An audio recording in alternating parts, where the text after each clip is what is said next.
Isang mapagpalang gabi po sa ating lahat. Ayan po. May nag-comment po sa ating ginagawang checkpoint. Bakit daw po walang checkpoint sa EDSA? In particular po dito sa EDSA crossing. Ayan po. Hindi ko pa alam kung paano naging comment po nito. Kaya po habang binabaybay ko po kanina yung or papasok ako ng opisina ay nag-video po ako para makita niyo po yung situation. Paano magkakaroon ng checkpoint? Diyan nga po matraffic at maraming sasakyan. Kung mag-checkpoint po, lalo pong matatraffic.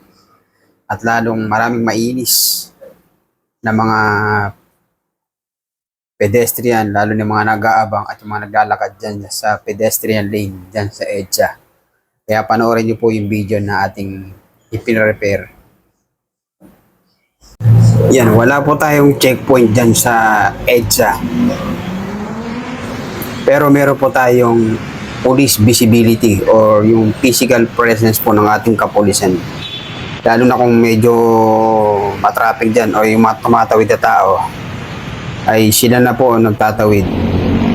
Yan po ang tinatawag na ng police visibility. Yan, para makita nyo po ang presensya ng kapulisan dahil gusto namin ligtas kayo.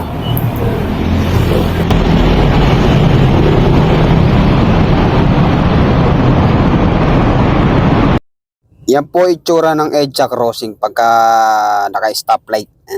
Kapag po nakago yung kabilang side. Kanya po, paano po kaya kung mayroong checkpoint dyan? Lalo na sigurong mas matraffic. Ayan po, nakikita nyo po ay sa EDSA crossing. Ito po ay pabiyahing Mandaluyong. Ay papasok ng duty.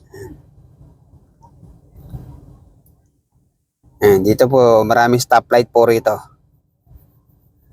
Kaya po walang checkpoint dito sa banda rito kasi ayan po tower ang pedestrian lane.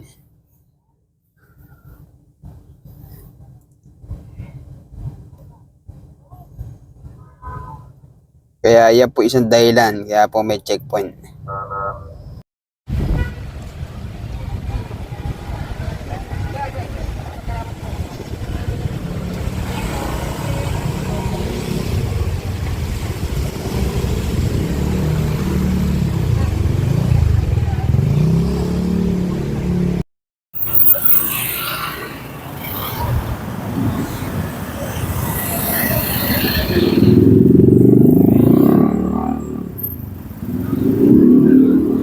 Sir, magandang gabi po.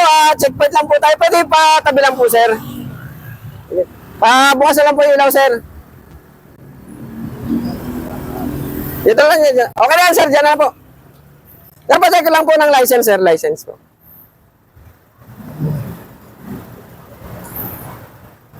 Sir. Ano yan, sir? Grab po. Pangalan po, sir, nila? Okay po, sir. Mag-ingat po, sir. Mag-ingat po. Salamat po.